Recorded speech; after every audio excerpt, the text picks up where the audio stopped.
Dans le cours numéro 6, je vous ai rappelé que le salut intégral, c'est-à-dire le salut total que nous avons accepté, repose sur deux faits divins indéniables et il n'y a pas de discussion, c'est non négociable. Il repose premièrement sur le sang de Jésus-Christ versé à notre place, payant notre dette, et en ayant payé notre dette à tous, il nous rend justes aux yeux de Dieu. Si vous préférez, on peut employer le mot innocent. Alors que nous étions coupables, nous devenons justes, grâce au sang de Jésus. Mais il y a un deuxième élément que beaucoup de chrétiens parfois ignorent, mais que c'est compris dans le salut divin, c'est la vie que Jésus a vécue à notre place pour nous rendre saints. Ou si vous préférez, le mot saint, c'est le mot qui veut dire une consécration à Dieu. Il fallait être purifié par le sang, mais il fallait en même temps devant Dieu être consacré à son service, un peu comme les prêtres l'étaient dans l'Ancien Testament. Et la Bible nous dit que nous sommes devenus tous des prêtres. Donc, cette œuvre, si le Seigneur nous l'avait confiée, je pense qu'on aurait tous échoué. Mais il a fait pour nous, à notre place. Il a accompli toute la loi de son Père, et en accomplissant cette loi, il est devenu l'homme juste et l'homme parfait par la sainteté qu'il a obtenue. Alors, l'apôtre Paul nous a dit, dans Romains 6, verset 11, que la clé pour marcher saintement, ou si vous préférez, pour poursuivre la sainteté qu'il nous a donnée, eh bien, il faut que nous puissions nous voir comme Dieu nous voit en Jésus-Christ. Beaucoup de chrétiens pensent que Dieu les voit à la manière dont ils se voient. Mais si je me regarde, si vous vous regardez, êtes-vous au top dans la consécration? Êtes-vous au top dans dans le fait de parler et de maintenir vos paroles? Je pense qu'on est tous quand même assez raisonnables et intelligents pour dire « ouais, il y a des moments, je suis pas du tout à la hauteur ». Mais le regard de notre Père ne change pas. Vous êtes faible, vous êtes faillible, vous trébuchez, vous tombez, qui ne l'a pas fait? Des pasteurs jusqu'aux brebis, tout le monde, à un moment donné, a trébuché. Et Dieu nous voit toujours en Jésus-Christ comme étant juste et comme étant saint. C'est la clé pour pouvoir continuer inlassablement à poursuivre la sainteté qu'il nous a donnée et à progresser dans cette sanctification qui est une sanctification, consécration à Dieu. Alors, il faut nous voir comme Dieu nous voit, croire évidemment que ce que Dieu nous dit, c'est la vérité. Le verbe qui est employé dans ce passage de Paul en Romains 6, verset 11, c'est logizomai. Et logizomai, c'est un mot qui fait référence à des réalités spirituelles et non à des suppositions. Si vous vous rendez compte, si le chrétien se présente devant Dieu en disant « Je suppose, Seigneur, que je suis juste et saint », votre prière ne sera pas tellement convaincante. Et si vous vous présentez devant Dieu en disant « Seigneur, je suis faillible, je le sais, tu le vois, j'ai beaucoup d'erreurs, beaucoup de péchés en moi, je le sais, mais je veux me voir comme toi, tu me vois. » Parce que tu m'as déclaré juste et tu m'as déclaré saint, et je le suis même avec mes imperfections. Je viens simplement te demander pardon, Seigneur, pour avoir trébuché, pour n'avoir pas été à la hauteur. Et notre Père nous pardonne. Alors je crois vraiment que si on s'accroche à cette vision divine de notre Dieu qui nous voit comme juste et comme saint, eh bien, il faut pousser plus loin le bouchon et il faut aller jusqu'à confesser de notre bouche les réalités spirituelles C'est pour ça qu'à la fin de l'étude numéro 6, nous avons tous confessé « Je crois que je suis juste », c'est-à-dire acquitté et innocent. Je crois que je suis saint, c'est-à-dire séparé de la mentalité du monde et des souillures de ce monde. Je crois que je suis mort au péché, c'est-à-dire que le péché aujourd'hui ne peut plus me dominer. C'est moi qui dois le dominer par la foi dans le Christ Jésus. Et je crois que je suis vivant pour Dieu, c'est-à-dire que je suis un prêtre consacré à sa cause pour l'aimer et le servir. Mes frères et sœurs, voilà ce qu'est le christianisme. C'est d'entendre la bonne nouvelle, de la croire et de la confesser. Beaucoup de chrétiens n'osent pas. Ils se disent « Oh, est-ce que c'est pas trop prétentieux de dire que je suis juste et saint ?» Mais nous devons parler comme Dieu parle. Nous sommes ses enfants. Il me déclare juste. Je dis « Seigneur, je ne discute pas, je suis juste. » Par contre, je reconnais que je suis encore pas trop à la hauteur dans ma vie. Il y a des moments, je vais bien, je marche bien. Il y a des moments, ma chair, elle monte à la surface et puis je lui donne la main d'association. Tu le sais, Seigneur, pardonne-moi, s'il te plaît. Et Dieu, on pourrait l'entendre nous dire, mon fils, merci pour l'honnêteté que tu as. Te confesser que tu n'es pas à la hauteur. Mais sache que moi, je te vois toujours saint et toujours pur, toujours juste, à travers Jésus-Christ, mon Fils bien-aimé. Alors aujourd'hui, je vais simplement, assez rapidement, vous montrer que fit Jésus pour que nous soyons réellement saints, c'est-à-dire mis à part pour Dieu. Parce qu'il l'a dit à son Père, souvenez-vous, dans la prière sacerdotale, il a dit « Père, je me sanctifie pour eux, afin qu'eux soient sanctifiés en vérité. » Jésus a dit à son Père, « Je me sanctifie pour eux. » Qu'a-t-il donc fait pour nous sanctifier? Eh bien, le Seigneur a réalisé que quand il était sur terre, il était totalement un homme. Donc, il a offert à son Père son corps de chair et de sang, avec l'ensemble de ses facultés psychiques, son intelligence, ses émotions, sa volonté, et aussi l'ensemble de ses facultés physiques, ses yeux, ses oreilles, sa bouche, ses bras, ses jambes. Et tout cela, tout ce qu'il était, il l'a donné à son Père. Voyez-le à 12 ans, sacrifiant le bonheur qu'il ressentait de s'occuper déjà des affaires de son père pour se soumettre à la voix de ses parents adoptifs pendant 18 longues années avant qu'il exerce son ministère.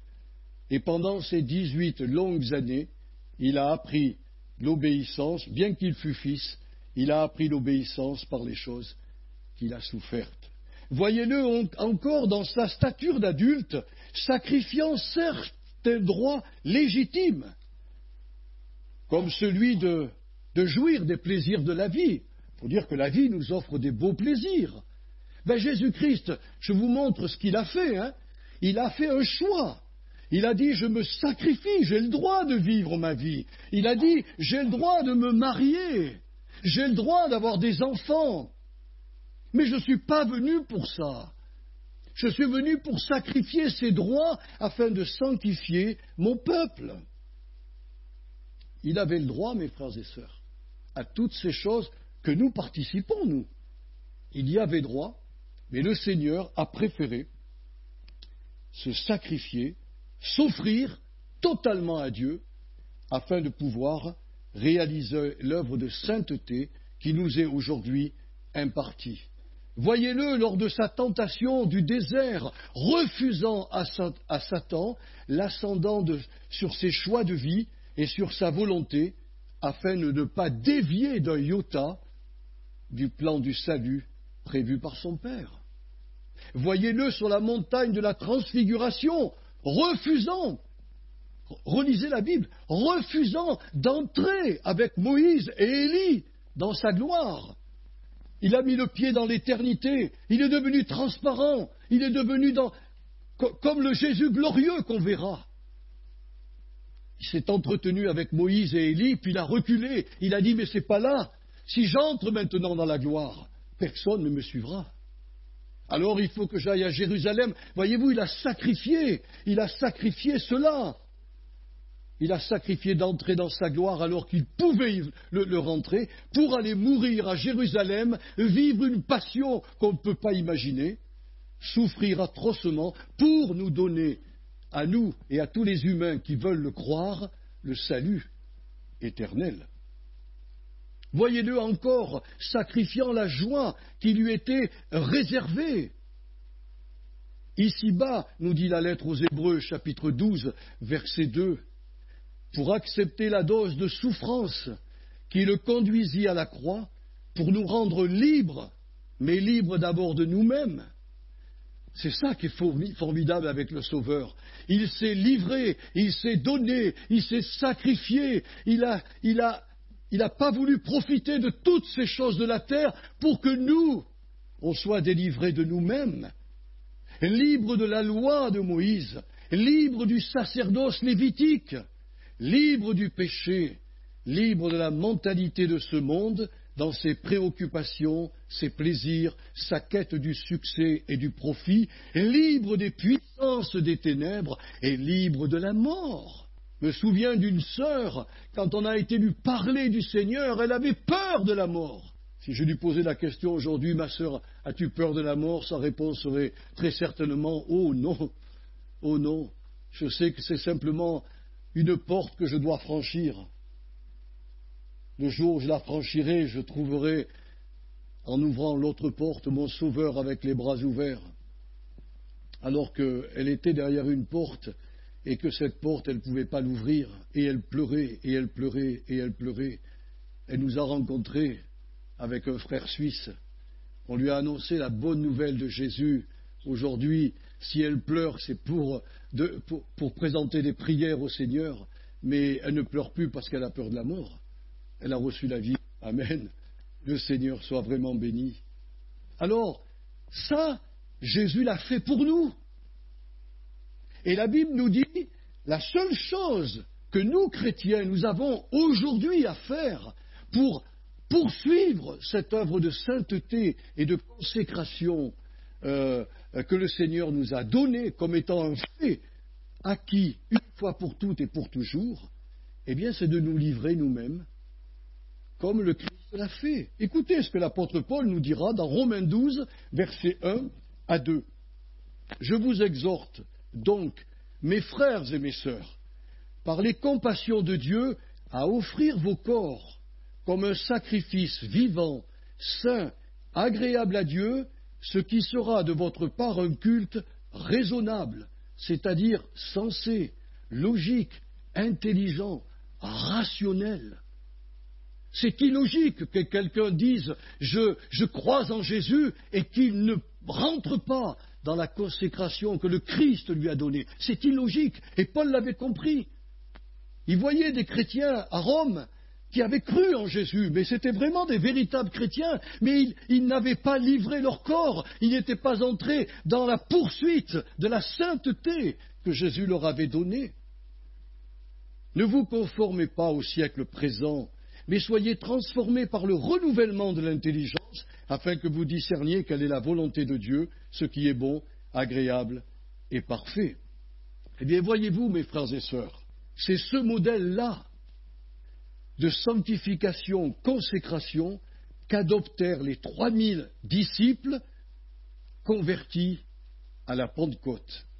Est-ce que tu peux me mettre le texte de Actes 2, versets 41 et 42. Donc il parle des disciples qui écoutèrent l'apôtre Pierre. Et quel message! Et ceux qui acceptèrent sa parole furent donc baptisés, et ce jour-là, le nombre des disciples augmenta d'environ 3000 personnes. Ils persévéraient dans l'enseignement des apôtres. Ensuite, le reste, je vais vous l'expliquer. Mais ils persévéraient en premier dans l'enseignement des apôtres. Voyez-vous, ces âmes qui se sont repenties de leur vie passée, qui ont cru à l'évangile miraculeux de Jésus-Christ, qui ont été baptisés d'eau et baptisés dans le Saint-Esprit, eh bien ces 3000, quand ils se réunissaient au temple, ont dit, nous voulons, maintenant que nous sommes convertis, savoir ce qu'il faut faire pour plaire à Dieu. Et voilà que les apôtres qui avaient passé 3 ans avec le Seigneur, puis 40 jours après sa résurrection, à être instruits sur les lois et les voies du royaume de Dieu, vont expliquer à ces 3000 ce qu'ils doivent faire. Parce qu'ils étaient tout vierges, ils étaient simplement des Juifs enseignés dans la loi de Moïse, mais ils ne connaissaient rien des piliers de l'Évangile. Eh bien, elles apprirent donc tout ce que Jésus avait confié à ses apôtres. Elles comprirent que la vraie repentance n'est pas le regret de s'être mal comporté envers Dieu ou envers le prochain, mais un revirement total de tous les buts de notre vie, de tous les buts de notre existence. Un chrétien converti, c'est un chrétien qui a fait ce tour et qui marche dorénavant selon la parole de Dieu. Il ne savait rien, il ne savait pas. Et les apôtres vont leur montrer toutes ces choses. C'est important ce que je vous dis ce matin. C'est l'ABC de la vie chrétienne qui est enseigné depuis des générations et des siècles, et dont la grande majorité du peuple de Dieu se nourrit de cela. Elles ont aussi que la foi est plus qu'une croyance intellectuelle ou émotionnelle. Il y a des gens qui se convertissent intellectuellement ou sentimentalement, mais la vraie foi biblique, c'est plus que cela. C'est ce que les apôtres leur ont expliqué, mais c'est une adhésion aux paroles et aux instructions de Jésus. Une adhésion. Lors de sa traduction du Nouveau Testament, André Chouraki, je ne sais pas si vous avez entendu parler de lui, mais il a écrit toute une Bible, l'Ancien et le Nouveau Testament. André Chouraki, lorsqu'il est tombé sur le mot grec pistis, qui veut dire foi, a mis un autre mot à la place. Il a mis le mot adhérence. Pourquoi a-t-il fait cela? Pour préciser que la vraie foi spirituelle se colle aux enseignements des évangiles prêchés par Jésus et aux enseignements des apôtres prêchés à toutes les églises. L'adhérence, c'est ça. Un aimant, si vous lui mettez des aiguilles, ça adhère. Ça se colle. Essayez avec des allumettes, vous serez très surprise. Quand j'étais enfant, je m'amusais. Mon père m'avait donné un aimant assez puissant. J'étais sous la table comme ça, je mettais les petites aiguilles que ma mère se servait pour coudre, et je les baladais sur la table. Vous avez jamais fait ça? Ben si. Et ce qui est rigolo, c'est que les aiguilles, elles bougeaient. En fonction que je bougeais l'aimant, les aiguilles, elles bougeaient. Elles adhèrent, elles suivent l'aimant. La vraie foi, c'est cela. Les apôtres ont été obligés de les instruire en disant la vraie conversion, c'est un virement un retournement total dans tout ce que vous avez prévu de faire pour marcher désormais en nouveauté de vie. Et la foi est une adhésion aux paroles du Christ et à nos paroles. C'est-à-dire, je me colle, je suis collé à la Bible. Je suis prédicateur de l'Évangile, mes frères et sœurs. Un jour, je me suis égaré. Je suis tombé dans la pensée positive. Je me suis décollé de la Bible. Et par la grâce de Dieu et par les prières que le Seigneur a fait faire à ma femme, je te remercierai jamais assez, ma chérie. Jamais assez. Et merci, Seigneur. J'ai rejeté ces livres de pensée positive et je me suis recollé à la Bible. Et depuis ce moment-là, je ne prêche que la parole de Dieu et que la parole de Dieu. Même si je lis beaucoup de livres, je regarde si tout est conforme à la parole de Dieu.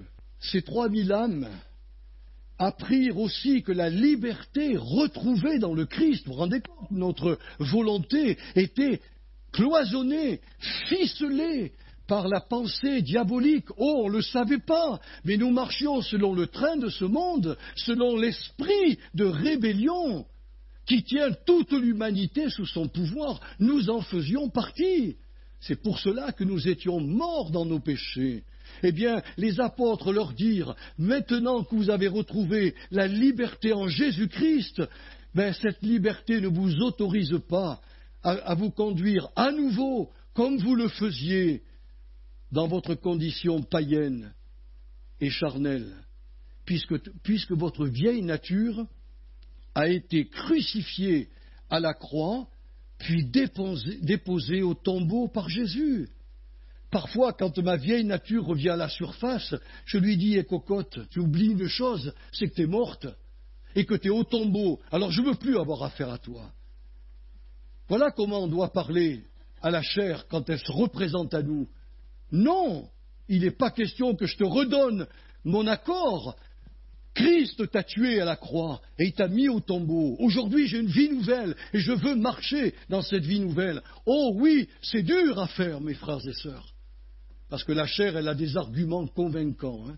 Je peux vous le dire. Elle a des arguments convaincants. Elles apprirent aussi, 3000 âmes, que la communion fraternelle, ce que nous vivons normalement dans nos églises évangéliques, est plus qu'une simple salutation à l'église, plus qu'une rencontre conviviale autour d'une tasse de café, plus même qu'un repas amical. La communion fraternelle est une émanation de la vie du Dieu trinitaire au sein de la communauté. La vie qu'il nous a donnée, c'est la vie de son Fils, et son Fils avait la vie du Père et la vie du Saint-Esprit, ce qui veut dire que cette vie qui circule en Dieu, devrait circuler au milieu de nous.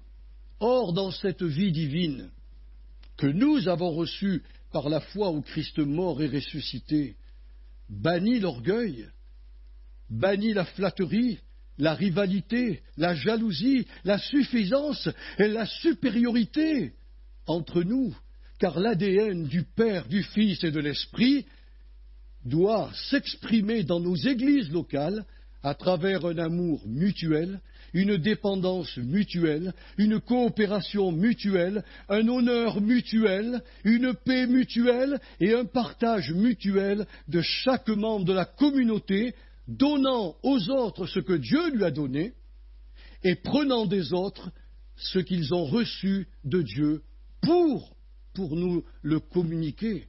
C'est un échange. La communion fraternelle, c'est pas de voir un pasteur remuer sur l'estrade comme je fais. C'est pas ça, la communion fraternelle. C'est un partage de l'amour qu'il nous a donné pour qu'on puisse s'aimer mutuellement.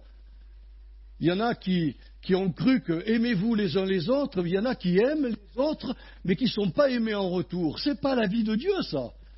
Si je vous aime, il faut que vous m'aimiez. Si je vous accepte tel que vous êtes, vous devez m'accepter tel que je suis. Il n'y a pas de rivalité en Dieu. Il n'y a pas d'orgueil en Dieu.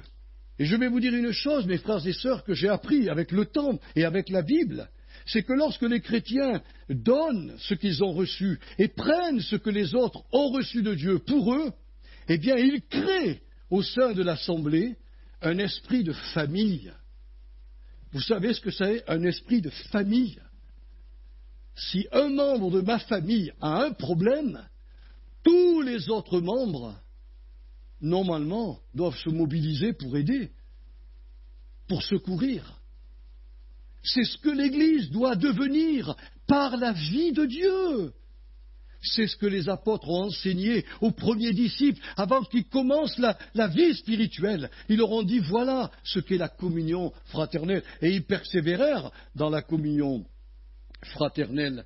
Parce que dans cet esprit de famille, on va pratiquer la règle d'or de l'amour, qui est tout ce que vous voulez que les hommes fassent pour vous, faites-le de même pour eux, car c'est la loi et les prophètes. Vous voulez accomplir toute la loi de Dieu, vous l'avez ici. Le schéma, il est clair. Rentrez dans la vie d'amour. Pratiquez envers vos frères et vos sœurs l'amour. Et que nous tous fassions ça. Et nos églises, dès que l'orgueil s'élèvera, sera chassé. Dès que la suffisance viendra, sera stoppée. Dès que les critiques jailliront sur telle ou telle personne, sur telle communauté, tel pasteur, on y mettra un terme en disant « ce n'est pas la vie de Dieu ça ». Dieu ne critique pas le Père, le Fils ne critique pas le Saint-Esprit, mais ils sont tous les trois dans une vie harmonieuse. Et cette vie, ils l'ont fait couler dans nos cœurs. J'ai horreur qu'on vienne salir un frère ou une sœur. J'ai horreur de ça. Le Seigneur le sait. Il est possible, oui, qu'on ait à se plaindre les uns des autres. Oui, c'est possible. Ça arrive dans les communautés. Le mot d'ordre des apôtres, eh bien, pardonnez comme Christ vous a pardonné. Et puis, après tout, si vous souffrez d'une injustice, même énorme, prenez cette injustice et dites, Papa, ô Père Céleste, prends. Tu te débrouilleras avec eux, mais moi je veux marcher avec ta vie. Et plus tard, les hommes et les femmes rendront compte de leur vie ici-bas. Savez-vous, mes frères et sœurs, pourquoi de nombreux chrétiens ne participent pas au sacerdoce de leur Église? Je vais vous dire pourquoi. Parce qu'il y a dans la nature des groupes d'animaux, comme les abeilles, comme les termites, comme les fourmis, qui travaillent uniquement pour la communauté. Les abeilles, par exemple, elles bossent 40 jours, c'est leur espérance de vie à chaque abeille, elles vivent pour la ruche et pour la reine. Elles sont dépourvues de vie personnelle. Et beaucoup de chrétiens pensent qu'il faut faire ça dans l'Église. Il y a des chrétiens qui disent qu'il faut qu'on bosse pour la communauté, qu'on bosse pour le pasteur. Donc on ne doit plus avoir de vie. Mais ce n'est pas le modèle biblique. Le modèle biblique, c'est que mes frères et sœurs, on est libre de mettre volontairement nos talents et nos dons au service de l'Église, du Seigneur. Si je ne le fais pas, c'est ma liberté. Je rendrai des comptes à mon Seigneur, c'est tout. Mais nous ne travaillons pas dans la communauté. Mes frères, mes sœurs qui travaillent avec moi ici, vous pouvez leur demander, je ne m'ingère jamais dans les responsabilités que je leur ai confiées. Pourquoi? Parce qu'elles ont le Seigneur, elles ont le Saint-Esprit. Alors si elles me disaient, je vais dire telle et telle chose et que c'est contraire à la Bible, alors là on en parlerait en disant, faites attention, on a quand même des gens, et il y a peut-être des fois des inconvertis au milieu de nous, il faut éviter. Mais elles marchent avec le Seigneur et je suis d'accord. Les délégations de responsabilité, il faut les respecter. Oui, il y a un travail volontaire qui ne sera pas vain dans le Seigneur, a dit l'apôtre Paul dans 1 Corinthiens 15, 58. Il a montré, les apôtres ont montré à toutes ces nouvelles âmes qu'elles étaient des prêtres et des prêtresses et qu'elles devaient se mettre au service du Seigneur. Pas bosser pour une église, pas bosser pour la renommée d'un pasteur. L'église, c'est un organisme vivant où chacun prend sa place. Et celui ou celle qui ne veut pas prendre sa place, c'est son problème avec le Seigneur. Parce que vous êtes des joyaux. Quand Jésus-Christ a pris une parabole et il a dit, voilà un homme qui cherche de belles pierres, des pierres précieuses, surtout des perles qui se trouvent dans des huîtres. Le jour qu'il en trouve une, il vend tout pour s'acquérir cette perle. C'est ce qu'a fait notre Sauveur. Nous sommes tous des perles extraordinaires. Quand il nous a vus, il a sacrifié sa vie pour avoir toutes ces perles à lui. Et je pense que l'Esprit Saint est triste quand il voit que nous sommes des perles précieuses pour le royaume de Dieu et nous ne prenons pas notre place. Mais je peux vous dire que notre sacrificature exige, oui, certainement, qu'elle exige quelques efforts. L'apôtre Pierre, quand il a écrit dans sa lettre que nous sommes tous participants de la nature divine, vous savez ce qu'il a dit? Faites tous vos efforts pour joindre à votre foi l'excellence, à l'excellence la connaissance, à la connaissance la maîtrise de soi, à la maîtrise de soi, la fidélité, la communion fraternelle, et à la communion fraternelle, le vrai amour. Mais ça ne se fait pas comme ça, mes frères et sœurs. C'est dur pour moi d'aimer. C'est très très dur pour les frères et les sœurs d'aimer des personnes qui ne sont pas consacrées au Seigneur.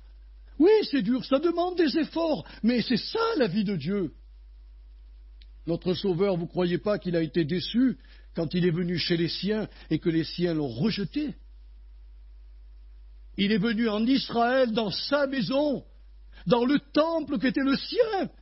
Il a prêché qu'il était le Messie promis. Ils n'ont pas cru. Ils n'ont tellement pas cru qu'ils l'ont tué, comme ils ont tué les prophètes. Alors il s'est tourné vers les païens, parce qu'il a vu en nous des belles pierres, des perles précieuses. Alors mes frères et sœurs, je peux vous dire que même s'il y a des efforts à fournir, les récompenses célestes qui nous seront accordées pour nous être consacrés au Seigneur et à son œuvre, ces récompenses seront incomparables avec tous les plaisirs de la chair, tous les plaisirs charnels qu'on aura pu avoir ici-bas. Quand on sera là-haut, on dira, mais waouh, Seigneur, c'est incroyable. Parce que devant Dieu, là-haut, dans son nouveau royaume, il n'y aura pas ce qu'on a ici-bas. On aura des choses supérieures, supérieures. Alors ces 3000 âmes apprirent aussi que la Sainte Seine est plus qu'un simple souvenir, c'est-à-dire, comme je vous l'ai dit tout à l'heure, un mémorial rappelant la mort et la résurrection de Jésus, mais la Sainte Seine, sa participation, c'est une relation vivante avec le Christ glorifié, afin de le faire vivre et de le faire grandir en nous. C'est pour cela que les apôtres ont dit à ces 3000 âmes, faites attention quand vous prendrez la Sainte Seine, prenez-la dignement, dignement. Ce n'est pas un repas n'importe lequel. À l'époque, ils faisaient la Sainte Seine autour d'un repas fraternel. Il y en a beaucoup dans le monde qui continuent, qui perpétuent cette tradition. Mais à l'époque où l'apôtre Paul a enseigné ces brebis-là, il y en a qui venaient avec leur propre nourriture, ils mangeaient tout seuls, les pauvres qui n'avaient rien, ils ne partageaient pas, il y en a qui prenaient trop de vin et ils se retrouvaient ivres à la Sainte Seine. En fin de compte, il y avait des désordres moraux dans la communauté et le Seigneur a été obligé de mettre un terme à ça. Certains ont été touchés par le Seigneur parce qu'ils n'y voyaient plus rien. Ils avaient confondu la liberté avec la licence. Regardez ce que le Seigneur Jésus a dit dans Jean 6, verset 57. « Comme le Père qui est vivant m'a envoyé, et que je vis par le Père, celui qui me mange, donc au niveau de la Sainte Seine, celui qui me mange vivra par moi. C'est ici le pain qui est descendu du ciel. Il n'en est pas comme de vos pères qui ont mangé la manne et qui sont morts. Celui qui mange de ce pain que je suis vivra éternellement. » Donc la Sainte Seine est pour nous un élément, une communion avec le Christ glorieux, notre futur époux. Il fait grandir sa vie en nous. Il grandit en nous à chaque fois qu'on prend la Sainte Seine avec le grand respect. J'arrive bientôt à la fin, mes frères et sœurs. Elles apprirent aussi, ces 3000 âmes, que les prières communautaires ont une valeur plus grande que les prières individuelles, puisque ceux et celles qui répondent à l'appel divin de sortir de chez eux pour s'unir aux autres chrétiens en prière auront un droit de regard dans les affaires de l'Église.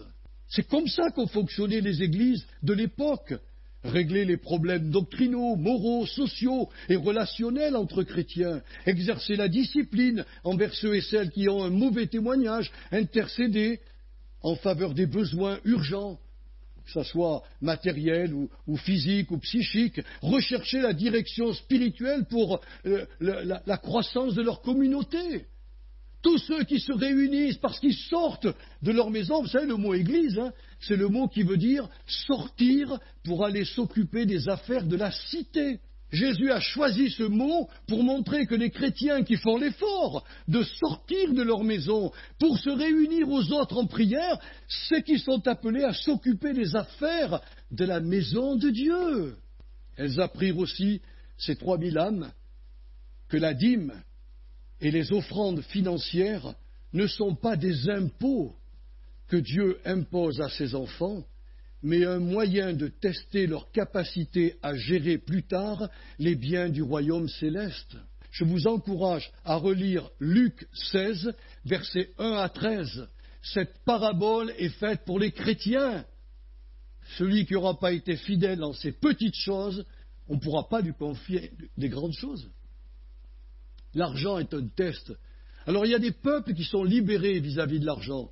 Je reconnais quand même qu'en France, on a un gros problème de ce côté-là. On est assez figé. Mais moi, je vous le dis du haut de la chair, oui, ce n'est pas un impôt qui nous impose le Seigneur. Non, ce n'est pas un impôt. C'est simplement un moyen de tester notre capacité à gérer plus tard les biens spirituels du royaume céleste. Si en bas, je n'ai pas été fidèle avec l'argent qu'il m'a donné, je ne pourrai pas, en haut, gérer les biens spirituels. En bas, je démontre ma capacité à le faire. Elles apprirent ça, les 3000 âmes, parce qu'elles allaient commencer la vie de l'Église. Et vous savez ce qui est écrit pour l'Église de Jérusalem? Tellement que les gens avaient compris l'enseignement des apôtres, certains vendaient un bien qu'ils avaient, ils apportaient tout aux pieds des apôtres. Pourquoi? Afin qu'il n'y ait pas un seul indigent parmi eux. Ce n'est pas le cas aujourd'hui. On n'a pas d'indigents dans l'Église. On peut avoir des gens qui sont en difficulté passagère, mais à l'époque, dès que vous vous convertissiez, les commerçants juifs vous fermaient la porte. Vous ne pouviez plus manger, vous ne pouviez plus acheter. Alors l'Église s'est mobilisée pour un temps. C'était pour un temps. Dieu ne nous demande pas de faire ces choses aujourd'hui, sauf dans une circonstance peut-être spéciale. Mais pour aujourd'hui, il nous demande de gérer les biens qu'on a reçus de lui. Des biens qu'on a hérités, un salaire, une pension. Et le Seigneur nous dit, je t'enlève rien. Je te fais gérant de tout ce qui est à moi. Ah bon, Seigneur? Oui, oui. Quand tu es passé des ténèbres à la lumière, tu es passé aussi avec ton compte en banque des ténèbres à la lumière. Ta voiture n'est pas restée dans les ténèbres, elle est passée aussi avec toi. Ta maison, tes biens. Et maintenant, je t'enlève rien, mais je te dis, gère avec mon Esprit Saint intelligemment les biens que tu as ici-bas, et tu verras plus tard, les biens célestes te seront remis en main. Et elles apprirent enfin que le diable et les démons, bien que vaincus par Jésus à la croix, seront toujours actifs pendant la période terrestre de leur conversion jusqu'à leur enlèvement. Et les apôtres leur ont montré qu'il y a des armes spirituelles, offensives et défensives pour résister aux attaques de Satan. Parce que les démons chercheront à nous détourner des saints enseignements. Combien de chrétiens aujourd'hui sont en train de manger des coloquintes sur Internet? Ils s'empoisonnent. Vous avez des gens qui vous disent « La Bible, ce n'est pas toute la parole de Dieu, mais Dieu nous a révélé le complément. » Venez nous écouter, prenez nos livres, prenez nos cassettes, nos vidéos, écoutez-les, c'est nous qui avons la vérité. La vérité, elle est dans la Bible. Et le livre saint de 66 livres est suffisant pour qu'on aille au ciel, et il est suffisant pour qu'on puisse conduire notre vie, notre piété ici-bas, selon les enseignements des apôtres. Et le diable, il cherchera, s'il n'arrive pas à nous détourner des enseignements apostoliques, il va provoquer des querelles entre chrétiens, des divisions, des scandales. Il va même créer des schismes dans les églises locales, c'est-à-dire des déchirures. Les églises vont se couper en deux. Si on faisait le bilan de toutes les communautés évangéliques de la France, il n'y en a pas une qui n'a pas connu une division. Pas une. À un moment donné, je ne sais pas pourquoi, peut-être qu'ils n'ont pas veillé, peut-être qu'ils n'ont pas pris les armes offensives et défensives, et les églises se sont complètement divisées. Qu'est-ce que ça a fait du mal au Seigneur? Alors voyez-vous, je termine avec ce passage, mes bien-aimés. Toutes ces choses que je viens de vous parler font partie des œuvres justes des saints que notre Père céleste a préparées d'avance pour nous, afin qu'on les pratique. Oui, j'ai mis mon énergie pour fouiller, pour comprendre et vous donner l'œuvre complète du salut en Jésus-Christ. Je vous apporterai la dernière leçon, la numéro 8. Mes bien-aimés, qu'est-ce que ce sera formidable quand vous écouterez tout ce qui fait partie de cette nouvelle création que Dieu va nous donner au fur et à mesure qu'on avance avec lui. Nous hériterons de ces choses et les chrétiens ne doivent pas vivre dans l'ignorance. À l'époque, il y avait deux personnages, Alexandre et Hyménée. Ils avaient crié partout que la résurrection était arrivée, que le premier enlèvement avait eu lieu. Et l'apôtre Paul leur a dit, si le premier enlèvement a eu lieu, alors qu'est-ce qu'on fait ici? Ils avaient cru dans leur petite tête une révélation qui n'avait aucune base biblique. Alors Paul a posé le fondement en disant qu'il faut que l'apostasie soit arrivée auparavant et que l'on ait vu paraître l'homme de péché. Et en même temps qu'on va le voir paraître, on monte. Parce qu'après, c'est la période de 7 ans où se dérouleront des événements terribles pour Israël et pour les nations. Mais nous, on n'est pas concernés par la colère de Dieu, vous comprenez? Alors vous voyez, il y a des gens qui annoncent des choses, vous diront des choses sur Internet. Il faut les contrôler par la parole de Dieu. Notre rôle de serviteur de Dieu, c'est d'aller enseigner ce que les apôtres ont enseigné à ces 3000 âmes. Et j'espère vraiment avoir apporté une lumière dans vos cœurs, et j'espère que vous comprenez mon enthousiasme et mon zèle pour vous annoncer ces choses, parce que c'est la vérité de la parole de Dieu. Ô cher Esprit Saint, je termine par cette prière. Fais-nous comprendre pleinement ce qui a été dit ce matin, ces enseignements qu'ont apportés les apôtres à ces 3000 âmes qui venaient de naître de nouveau, mais qui n'avaient aucune instruction comment se comporter dans la maison du Seigneur. Nous l'avons vu au travers de ces pages, et je te remercie, Seigneur, de faire comprendre cela à mes frères et à mes sœurs. À toi revienne la gloire, au Seigneur Jésus, parce que tu nous as tout laissé dans ta parole. Béni soit ton Saint-Nom, et bénis tout ton peuple aujourd'hui. Amen, mes frères et sœurs.